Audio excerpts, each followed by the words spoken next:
Plug in some attitude with Sound Toys.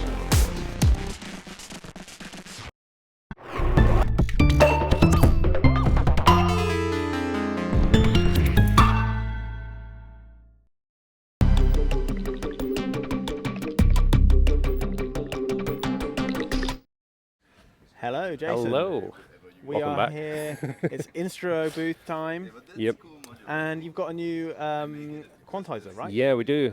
New in relative terms. So I got this design New started. to me. New to you, yeah, yeah. So I think it was like I probably had like getting close to production ready in 2020, but this is one of the casualties of chip shortage. So Right, okay. it's gone through a full redesign, changing chipset and all that. But the functionality was very much fleshed out many years ago. But yeah, it's exciting to finally get this into the range because it solves a few problems. Because Harmony's been the quantizer, that's been my go-to for many years, but it's a bit chunky, so Dail sort of downsizes it a little bit and optimizes. But yeah, it's a pretty fun one. It's an idea that's kind of stemmed from a lot of older designs because I've done quite a few quantizers over the years. The Harmony being the first one that went to main production, but Dail's kind of the third in line of a series of MIDI control quantizers that I've done. But yeah, it's a few things in one. So it's a monophonic quantizer as well as being a precision adder, which you can run CV throughput with it calibrated for maintaining signal amplitude, as well as being able to quantize a CV input. And it's also a MIDI-to-CV interface to an extent. So there's a MIDI input that's TRS, it ships with the A-type dongle, and it's also MIDI host through this USB-A port, and that's currently powering keyboard, and it's direct MIDI control in over the quantizer. So there are a couple of fun tricks that allows. Oh, right, so you can use the MIDI keyboard to tell the quantizer what notes to play. Exactly, yeah, yeah. Okay. So that's where I was able to slim down and get away with no buttons for programming it. But it can be used fully self-contained on its own. So interface, I think it's possibly one of my simpler ones, like compared to the TIE last year, which is layers and layers of weird algorithms that I'd compiled over the years. Dail's quite top level, so 3 pages with the toggle switch. Center position's kind of the default quantizer. To the right is precision adder, which can be defined to octaves or any chromatic interval. And then the left page is for programming both of those scales. So selection through the fader here, and yellow enables or disables a note for the quantizer, and white enables or disables a note for a scale for the precision adder. So what I'll do, I'll clear the precision adder notes first, just so we're seeing all yellow. So this is currently set up with a minor triad, which if I jump to the quantizer page, that's showing that. So if I patch in, oh, here we go, that, and that, and that. And one more, let's get an envelope ticking over. That from here.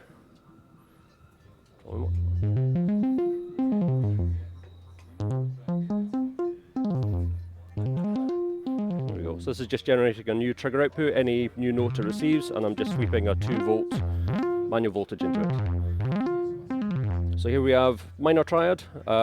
Ways to program this in. If I want to change this to major triad, for instance, then I just select the note, doomph, doomph, and now major triad.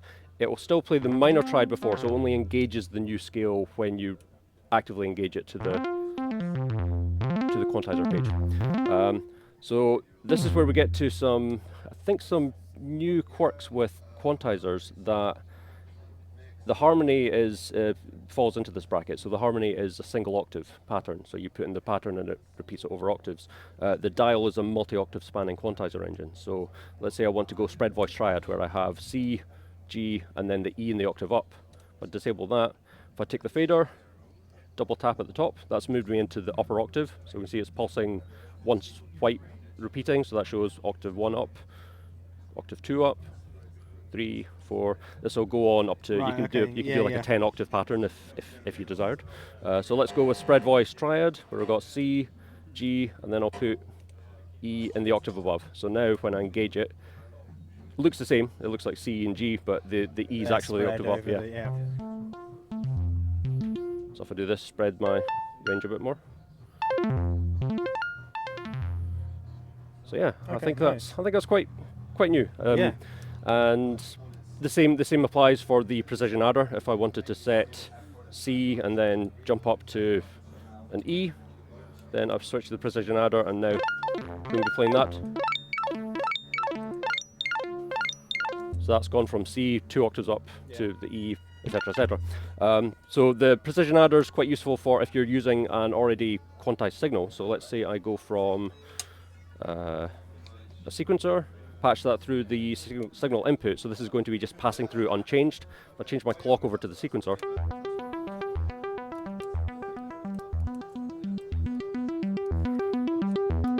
Okay, so now my precision adder's got a major pentatonic showing it.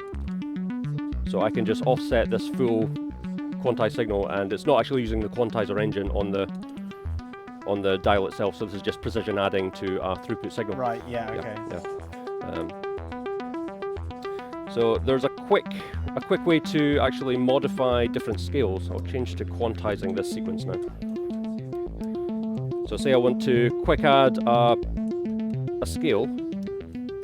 It's currently set to full chromatic, so I could quick disable by pressing and holding to disable note, and then just move the fader to kind of draw in the blank spaces, or vice versa, click and drag to autofill or auto clear.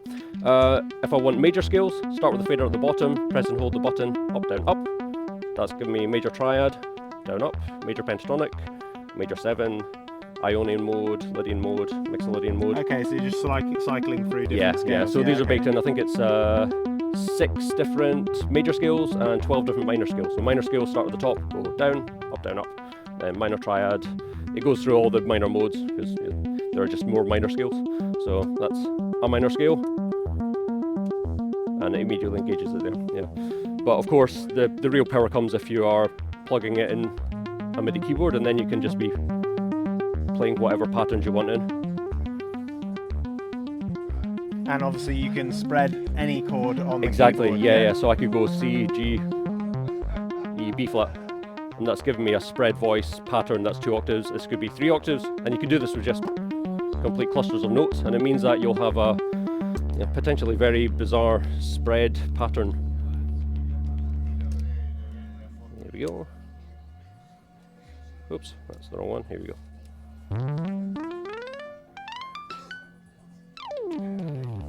So yeah, any sort of combination of weird patterns. Last little trick, we can hold down both buttons in quantizer mode, and this will just give a nice little glowy animation. It's now a monophonic MIDI-to-CV, which is going to be giving volt per octave, gate and trigger. So it's kind of a way to get like that traditional control scheme in. Yeah. Great. So how far along are we? When are we hoping to have it ready? In stores now. Yeah, we got the first production stock out 2 weeks ago, so they're in all the UK stores, should be arriving in Europe and the US hopefully days ago, maybe a few days from now, but yeah, it's good to go. And price? Price point is £289, so I'm not sure what that translates to at the moment to dollars or euros, but yeah, £289 in stores now. Well, Jason, thank you very much. Cheers, Ed. Thanks. Cheers.